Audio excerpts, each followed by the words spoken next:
I mentioned functional programming, right?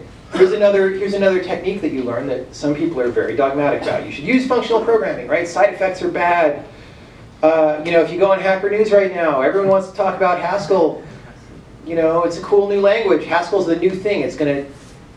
Everybody's going to be programming Haskell in a couple years because it's so awesome. But I hate to break it to everybody, but Haskell is from 1990, right? This language is from when I was here at this school. It is older than that computer that I opened this talk with, all right? It's been revised several times, but this idea that you should program functionally whenever possible and avoid side effects, even in just Haskell form, has been around for that long, 26 years, right? There was also ML before that, right? And many other functional-ish languages and all kinds of Lisp and scheme variants and stuff, right? It's not a new idea that you should use functional programming and side effects are bad. So if it's been at least 26 years since that's been being pursued in a serious way, why hasn't it taken over yet if it's so effective? Well, it's not really, or it hasn't been figured out. So maybe one shouldn't be too dogmatic about it, right? My personal opinion is that clarity is extremely important. Again, if you come along and you look at a program, understanding that program as clearly as possible is really the most important thing.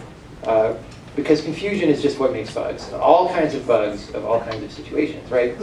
Imperative programs are usually shorter and clearer. Well, trivial functional programs are short, but functional programs doing real work are usually hard to read and denser, right? They can be shorter because of very abbreviated notation, right? But that makes them harder to understand. So at least my personal preference, and I'm not going to try and sell you on this, but my personal preference is that imperative languages are a lot more understandable. And my first computer class here was on Scheme, where they wanted to do recursion all the time, and continue. I was really into continuations when I was an undergraduate. I thought they were totally cool. Now I just think they're a confusing, weird thing that is an interesting curiosity, right? So I would be interested in functional languages, but I don't think Haskell is it, and we have to see. Data hiding. You should always hide your data because, again, you're hiding implementation details. You provide an interface, especially if you're programming an object-oriented language. You might have classes and use class interfaces, right? That's fine, but this has consequences, both redundant with what I was talking about before about over-abstracting and that being a problem. But it also has performance problems, as I've found working on my past couple of video games, right? I don't use very heavy object-oriented techniques, but I do use C++. I use single inheritance. My class hierarchies are 3 levels deep. In very, very rare cases, do I get more than that? Usually they're 2 levels, actually. No, 3 levels. But the bottom level doesn't even do anything, so why is it there? I don't know. But it turns out, when you divide your stuff this way, when you have I've got a class representing a thing, you're going to get very bad cache performance. You're going to get, I said pots of boilerplate. It's supposed to say lots of boilerplate. That's probably a spelling correction problem. Over many years of practice, I've learned how to massively reduce the amount of boilerplate code, but I still have poor cache performance, and there's not really a way around that in C++ if you're going to use inheritance at all, right? So I'm making a different programming language to get around that. And in general, when you structure things this way, you get a very poor handling of what's called cross-cutting concerns, right? And I put this in quotes because, this is a well-understood phrase among programming language people, but I don't like it too much because it sort of trivializes this idea. You've got your program and it does a lot of things, and there's just some concerns that are cross-cutting, where cross-cutting means, maybe I've got one class that does a lot of things and another class that does a lot of things, and there's just a few concerns between them that cross boundaries and there's no clear place to put it, right? That's not really how it is. Actually, most of the interesting things in a substantial program are cross-cutting, right? So it's the non-cross-cutting parts of your program, when you can isolate them, you should feel lucky. Here's a gem that I can crystallize. But everything else, especially if you do video games, which are very intensely,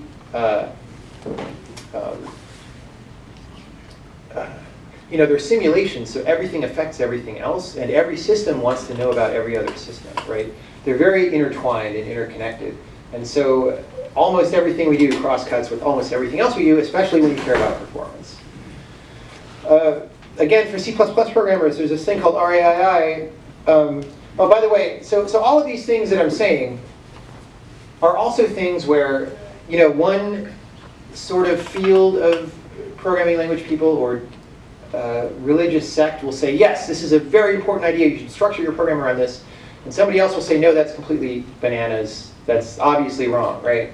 So some people in different programming languages would say, oh, obviously this is going to happen, but C++ people would say, no, you should use, well, maybe, I don't know. Java people would say you should use classes. The other crazy C++ people would say you should use template metaprogramming everywhere, which is also not correct. RAII, which is I believe this term was formalized by the C++ people, but again, it's a relatively common thing. It's like, oh, it's hard to keep track of state and reverse your state correctly, so we're going to make it so that you can only construct an object in a valid state so that there's less to think about, right? And then, we can unwind the stack in a clear way, like when exceptions happen and whatever. Again, when you start programming this way, you get tons of boilerplate code, but you also have a problem where, again, you can't make your program very fast because your program has this way of thinking about resources that is very slow and clumsy and prevents you from doing more than one thing at a time.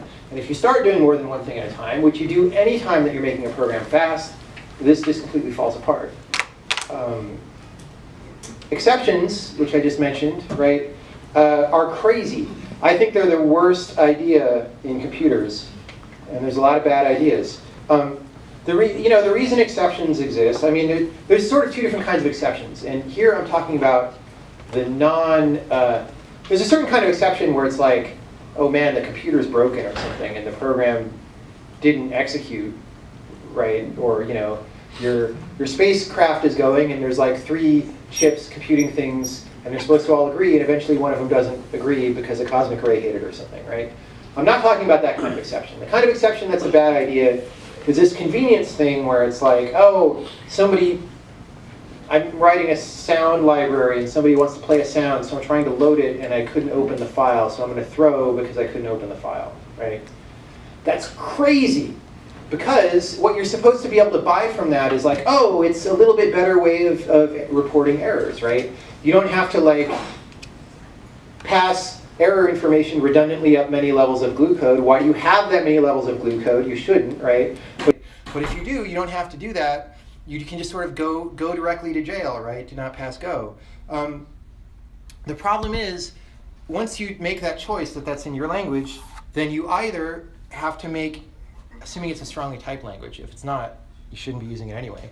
But if it is, you either have to put verbosity everywhere about what can throw what, which gets increasingly complex and unwieldy to the point where just forget it, your program falls down. You can't type anything anymore. Or you have to pay this constant cognitive tax of exception safety where it's like, I don't really know what my program's going to do between this part and this part, so at all times I have to be on guard against somebody attacking me with an exception, right? Which is part of where this RAI idea came from, but it's just crazy. Like, it's already hard enough to program. To pay that tax everywhere for what is at most a minor convenience is crazy. So here's one. This is my favorite one on this list. Actually, because I'm listing things. So remember, it sounds like I'm saying a bunch of negative things, but the reason I'm focusing on the negative things is because you mostly hear the positive things, right? So there are some positive aspects to exceptions. There are some positive aspects to RAI. I'm not trying to say they're wholly useless, although some of them are more useless than others, for sure. Commenting your code. How could anybody ever say commenting your code is bad? It's usually good. I think people should write comments. There are a lot of ways in which commenting your code can be bad, though. One of them is any time you spend commenting is time that you're not programming. That's obvious, right? So you are, hopefully you don't spend that much time writing comments, and hopefully you spend most of your time programming. But whatever time you spend writing comments has to be earned back later, right? People don't think about that. in order to even break even, your comments have to be useful enough to save that much time. Now, usually they will be, especially if you write libraries that a lot of people are going to use or something. But then there are problems, like comments often get very useful comments. There are stupid comments, like I++, semicolon, comment, increment I by 1, right? That's completely useless and stupid. That kind of comment just creates noise and makes the program harder to understand, so that's a net negative. But comments that are useful are actually expire very quickly, right? So if I'm saying a lot of things like, okay, only call this routine when such and such state has happened and we haven't set Bisley Bob, and if you expect to do things this way, then fine, but if you expect to do them a different way, call this other routine that is going to be faster in that case. That, you might have a paragraph-long comment that says that, and that would be very useful for 6 months or a while, depending on how fast your programmers are. At some point, many of the facts in that comment are no longer true because the code has changed, right? Now, how do you know that? Because the compiler doesn't run or type check the comment ever, right? The compiler type checks your code, so your code doesn't rot that easily. But comments are code that never runs and is never checked until somebody goes and reads it and gets really confused, and actually it takes them longer to understand what the hell is going on than if they hadn't read the misleading comment, right? So comments rot. So if you're going to comment code, which you should, you also have to invest time in gardening the comments, right? You have to maintain them and keep them up to date. I don't know anybody who does that systematically. It just, people wait until the comments get old enough, then they just get angry and delete them or something. So there are downsides to everything. That's the reason I put comments in here, is commenting seems like such a no-brainer. There's other downsides to commenting. I mean, they're much smaller, but your program's going to take longer to compile. Maybe a very small amount longer now, but your lexical analyzer has to crank through more characters.